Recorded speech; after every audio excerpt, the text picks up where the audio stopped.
Wait, na andito po siya ngayon bilang isang retiradong general, ay sinamahan po niya ang taong bayan sapagkat bagamat siya po ay nagtapos na sa kanyang serbisyo, ay nararamdaman niya at magpasa hanggang ngayon ay patuloy pa rin niyang tinutupad ang kanyang tungkulin sa ilalim ng ating konstitusyon na protektahan ang mamamayang Pilipino. Nais ko pong ipakilala sa inyo at tinatawagan ko po sa ibabaw ng tablado na sinamahan ang taong bayan ngayong gabi. Walang iba, bigyan po natin ng pagpupugay, General Romy Pugis. General Romy, sir. Mga kapulisan ngayong gabi, palakpakan po natin sila.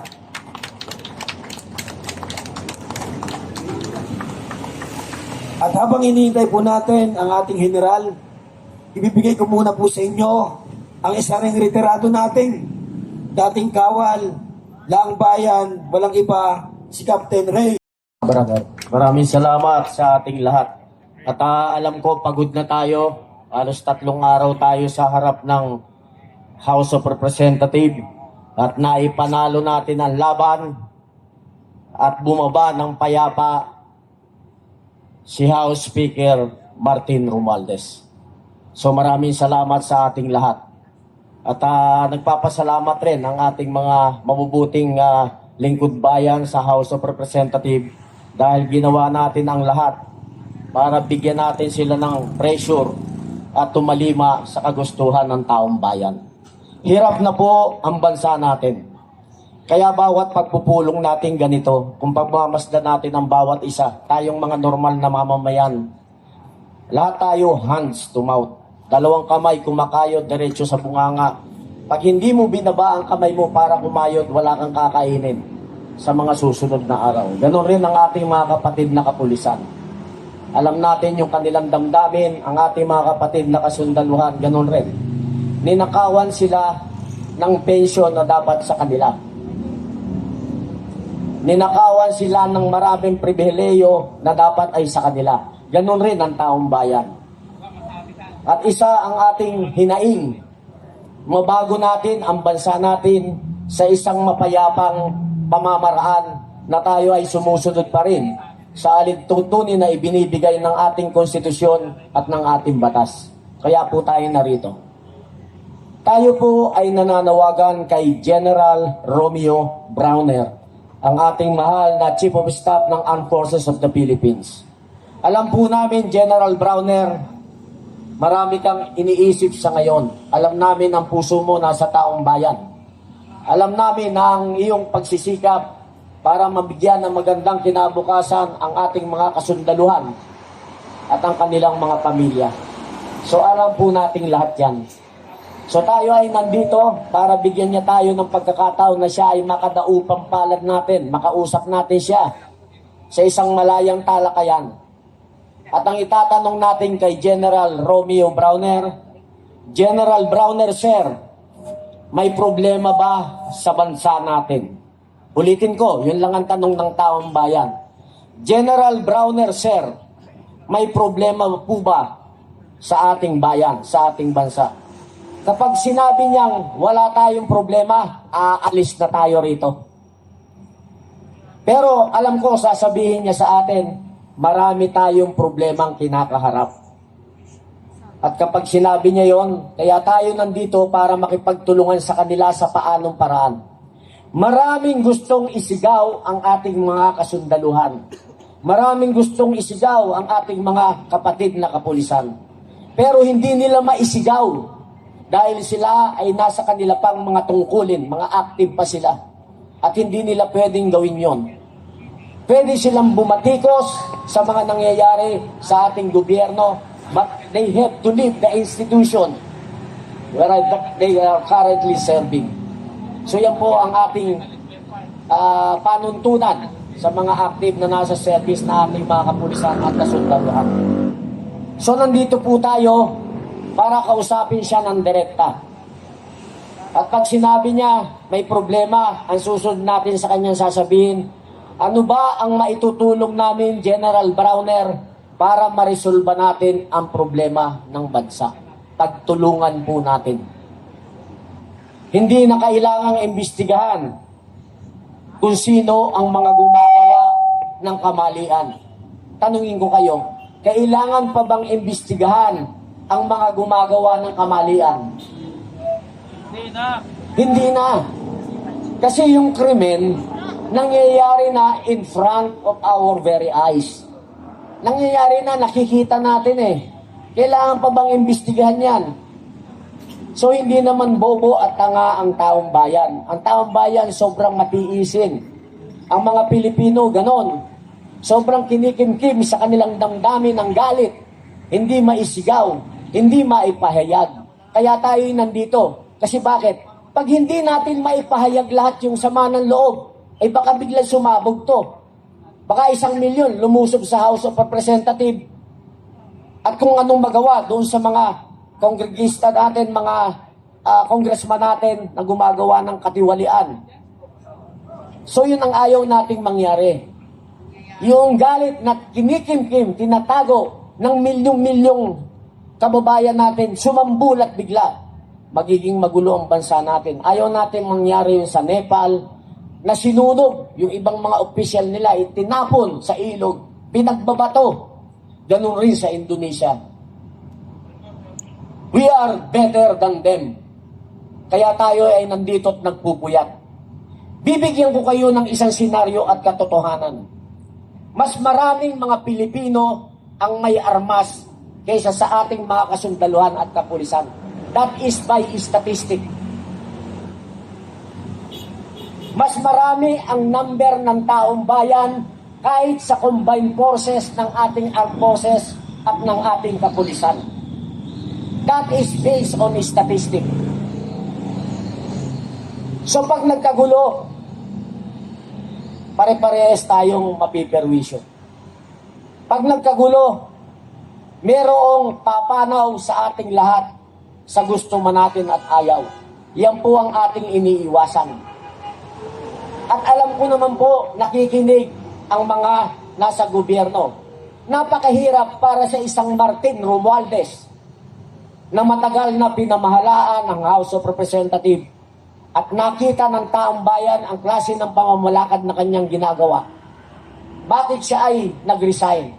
Dahil sa pressure na ipinapakita ng galit ng taong bayan sa social media at maging sa aktwal. At nakita niya ito nung tayo ay nasa House of Representatives. Ito ay nakita ng kanyang mga kasamahan at maaring kinausap siya. Hindi natin sigurado kung ano ang kanilang napag-usapan, pero hindi naman tayo tanga para hindi maanalisa kung ano ang kanilang mga pinagkasunduan. Maaring sinabi ng karamihan ng mga congressman, mahal naming Speaker Martin Romualdez, baka pwede naman na bumaba ka na sa pwesto at baka madamay pa kami sa galit ng taong bayan. Nakikita nyo ang pwersa ng taong bayan. In a democratic country, nakapaloob dyan ang dalawang bagay na dapat tandaan ng mga namamahala sa gobyerno. In a sovereign and democratic country, sovereignty resides from the people and all government authority emanates from the people. Sa Tagalog, ang soberenya ng bansa natin nananahanan sa bawat isang Pilipino. Karapatan natin protektahan kung anong meron tayo rito. At lahat ng otoridad na meron ang gobyerno na pinahiram natin, pinahiram lang yan, nanggagaling yan sa taong bayan. In a layman's term, sila ay dapat sumusunod, tumatalima sa gusto ng taong bayan. Pero anong ginagawa nila? Kapag nanalo na sa eleksyon, wala na. Magdi-decide sila na hindi na kinukonsulta ang taong bayan. Ang panawagan, na minsan ko na itong nasabi kay General Romeo Browner. Nag-usap na kami. Taon na ang nakalipas ng kami mag-usap, magkaharapan. At sinabi ko sa kanya ito, General Browner, sir, Naniniwala ka ba sa nakapaloob sa ating konstitusyon ng lahat ng otoridad na meron ang mga politiko ay dapat nagmumula sa taong bayan? At alam nyo rin ba that civilian authority is always supreme over the military? Alam nyo ba yon?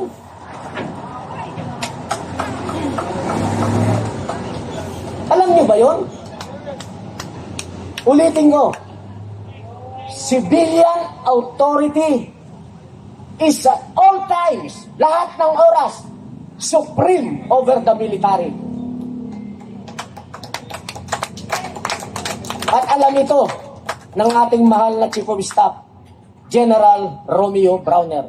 Maraming salamat at tumupad sa ating panawagan. General Kaloy Kita, dumating na.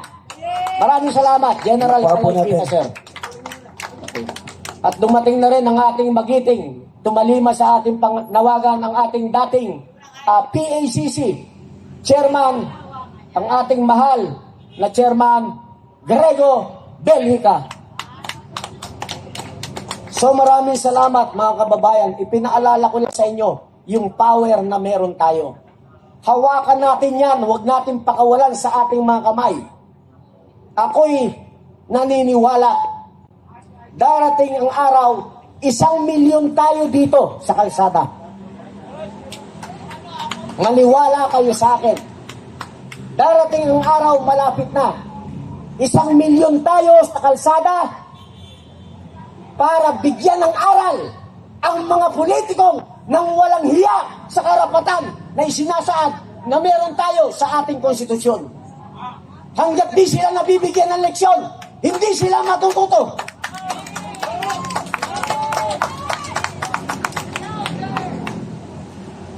Hindi natin sila papatayin. Bakit? Madaling parusa yun. Paghihirapin natin sila sa loob ng kulungan na maranasan nila ang hirap na ibinigay nila sa taong bayan. Pag 1,000,000 na tayo, we will conduct a legal mass arrest to those politicians na nagpasasa sa yaman na dapat ay sa taong bayan, sa yaman na para sa ating mga kapatid na kasundaluhan at sa yaman na dapat sa ating mga kapulisan. Mangyayari po yan. Ang gawin natin, magsama-sama lang tayo, payapa, wala tayo kailangan gawin. Kailangan lang natin magsama-sama, mananalo tayo. Magandang gabi po sa ating lahat. Maraming salamat, Tito Ray. Magandang gabi sa ating lahat sa Malayang Republika ng Pilipinas. Magandang gabi sa ating mga bayani na kasandaluhan at sa ating mga kapulisan na nagpapanatili ng katatagan sa ating bansa. Ako po si Kuya Park Alamada Pangawilan, 10 kabataan. Kami pong mga kabataan ngayon, mahal naming mga bayaning pulis at sundalo, ramdam na rin po namin ang paghihirap ng inang bayan. Ramdam na rin po namin ang paghihirap ng taong bayan. Ramdam na po namin mga kabataan ang kawalan ng suporta at kawalan ng pagmamahal sa kabataan ang ating gobyerno ngayon, mga minamahal naming bayani. Kami pong mga kabataan ay pagod na po. Pagod na po kami sa korupsyon ng ating bansa. Pagod na po kami sa ating mga politiko na wala nang ginawa kung hindi pagkuha sa kaban ng bayan. Pagod na po kaming mga kabataan sa puro na lang politika na pinag-uusapan sa ating bansa. Pagod na po kaming mga kabataan, puro na lang napapanood namin gulo at away sa ating bansa. Mga minamahal naming kapulisan at sundalo, hindi ba tayo pwede magkaisa upang sa ngayon ay mabigyan ng solusyon ang problema na kinakaharap ng ating bansa? Mga minamahal naming pulis at sundalo, kagaya po ng inyong mga anak, ako po ay nandirito upang irepresenta ang nararamdaman ng bawat kabataan na naghihirap sa inang bayan. Hanggang kailan pa po kami magtitiis ng mga kabataan? Hanggang kailan pa po kami maghihintay ng mustisya at kalayaan sa ating inang bayan? Araw-araw po kami pumapasok sa eskwelahan. Araw-araw nag-aaral. Ngunit pag-uwi sa bahay at nanonood sa balita, walang napapanood kung hindi tagisan at pagalingan sa gobyerno ng Republika ng Pilipinas. Pagod na po ang mga kabataan. Nakanggat kahit saan sila magpunta. Gulo dito, away doon. Pagtatalo ng ating mga pinuno, pagtatalo ng namumuno sa atin, hindi ba't pwede silang magkaisa upang ayusin ang ating bansa? Kami po ay nananawagan sa ating mahal na mga kapulisan, mahal na mga kasundaluan, na tayo ay magkaisa at tulungan niyo po kami sapagkat kayo na lamang po ang pag-asa at inaasahan ng mamamayang Pilipino na tumulong sa amin upang sa gayon ay mabigyan solusyon at pansin ang kinakaharap nating problema. Mga minamahal naming sundalo at kapulisan, ako po ay isang kabataang nananawagan sa inyo tulad ng inyong mga anak, kasing edad ng inyong mga anak, hindi marapat na mamanain ng next generation na mga kabataan ang gaya nitong mga politiko, ang gaya nitong gobyerno na wala nang alam kung hindi pahirapan ang mamamayang Pilipino at kainin at nakawin at ibulsa ang pera ng taong bayan. Maraming salamat po sa ating lahat. Maraming salamat po sa ating mga bayaning pulis at sundalo. Maraming salamat, kapatid na Park. At ngayon naman po, magandang gabi sa aking mga dating kasama na nakipaglaban sa kabundukan. Narito lang pala ang kalaban ng ating kababayang Pilipino na sa loob ng Kongreso inubos ang kaban ng bayan. Kayo ba? Naisip nyo ba ng ating mga apo ay sila ang makaranas ng paghihirap? Ang tanong nila, kayo ba mga sundalo at pulis? Noon kayo sundalo at pulis, ngayon kailangan ipagtanggol ang ating bansa na tayo ay pinapahirapan ng mga politiko na yan. Kanina ang nagsalita ay isang kabataan, ngayon ang nagsasalita bilang isang representante ng mga senyor at ng kasundaluhan at kapulisan. Narito kami. Gusto namin ipahayag kay General Browner, may senior officer. Nananawagan kami, sir. Gusto lang namin marinig nyo ang daing ng Pilipino na kasama ninyo sa kabakbakan ang mga retiradong sundalo at pulis. Hindi kami narito para lang ibuwis ang buhay namin. Nung tayo ay mga tinyente, isinubo natin ang buhay natin sa kabundukan, sa mga rebelde na kaaway ng taong bayan. Ipinuwis natin ang buhay natin para sa ating inang bayan. Pero bakit ngayon, mga putang ina nyo, mga politisan, inubos yung kaban ng bayan? Ganun na lang ba tayo? Hindi na tayo image? Pabayaan na lang ba natin yung bang gusto ninyo? Napabayaan na lang natin? Manahimik tayo? Hindi pwede. Kay Colonel Mitran yan. Alam niyo yan. 40 years ako nagserbisyo sa ating bayan. Magmula sa Boy Scout hanggang si SDN. Naging salito. O busina. Ang laban sa korupsyon, busina. Laban korupsyon. Busina. Sa mga gusto laban sa korupsyon. Okay. Okay, salamat. Busina, laban sa korupsyon. Okay, busina, laban sa korupsyon. Busina, laban sa korupsyon. Busina, laban sa korupsyon. Okay. Gusto kong magkwento sa inyo. Kayo mga bata pa sa serbisyo, kukwentuhan ko kayo. Ha? Kukwentuhan ko kayo. Ako, dumaan ako ng training 13 anyos sa UP Maguindanao. Ha? 13 anyos, ha? Okay, salamat sa inyong busina. Ano, pro-corruption o anti-corruption? Ha? Okay. tuloy ko mga kaibigan. Kwentuhan ko lang kayo para magising ang iyong damdamin at mag-alap ang iyong galit sa mga politisan na inuubos ang kabanayad ng bayan. Tandaan nyo, may increase na ba tayo? Ay kayo pala? Pulis sa sundalo? May increase kayo? Alam mo yung increase sa inyo? Subsistence allowance na hawak-hawak na mga officer, lalo na sa sundalo, kinokontrol pa rin. Sildo yun, hindi yung sildo. Pagkain lang yun. Paano yung pamilya nyo hindi kakain? Naisip nyo ba yun? Na subsistence allowance ang in-increase sa inyo? Naisip nyo ba yun? Ha? Hindi sildo yun. Paano yung pamilya nyo? Hindi na ba nila iniisip? O yung bulsa nilang iniisip? Okay, mga kaibigan, ituloy ko yung kwento ko para inspirasyon sa mga bago sa serbisyo at yung mag-retire. History. Aywan ko lang kung may makabreak ng record ko. Ha? Sino makabreak sa akin ng record? Nagmula ako, 13 anyos. As Boy Scout, nag-training ako. 13 anyos, lahat ng basic military training, pinagdaanan ko.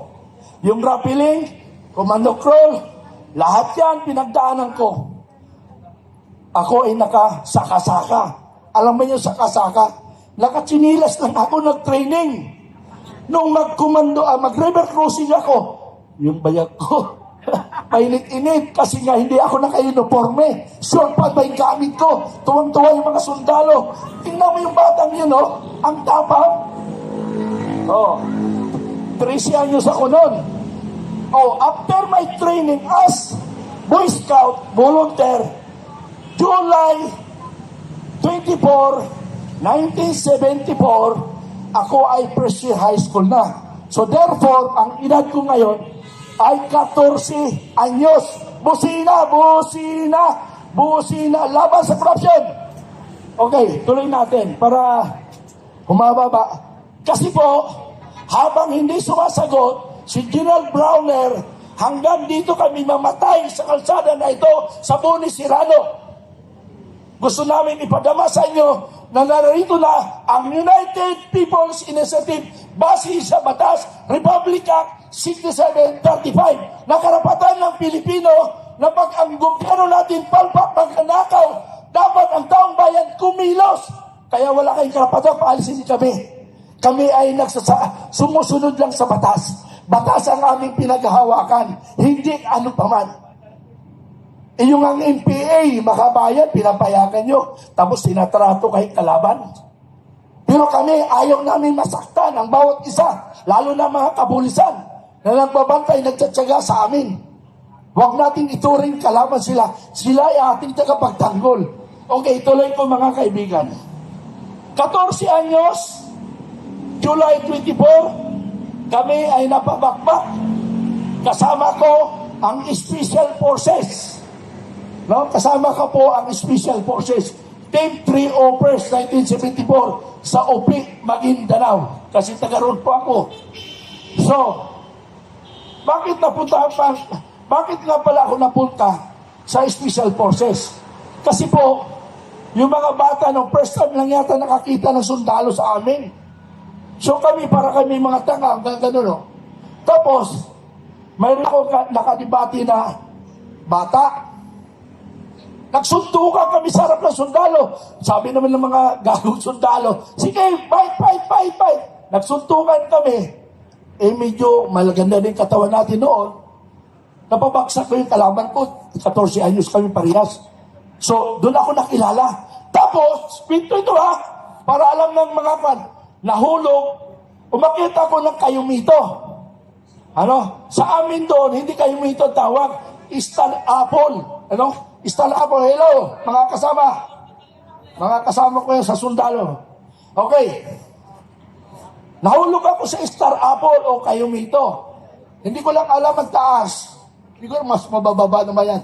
Sa kapipilit ko pagkuha ng bunga, hindi ko alam, mahina pala yung Star Apple. Nahulog, naula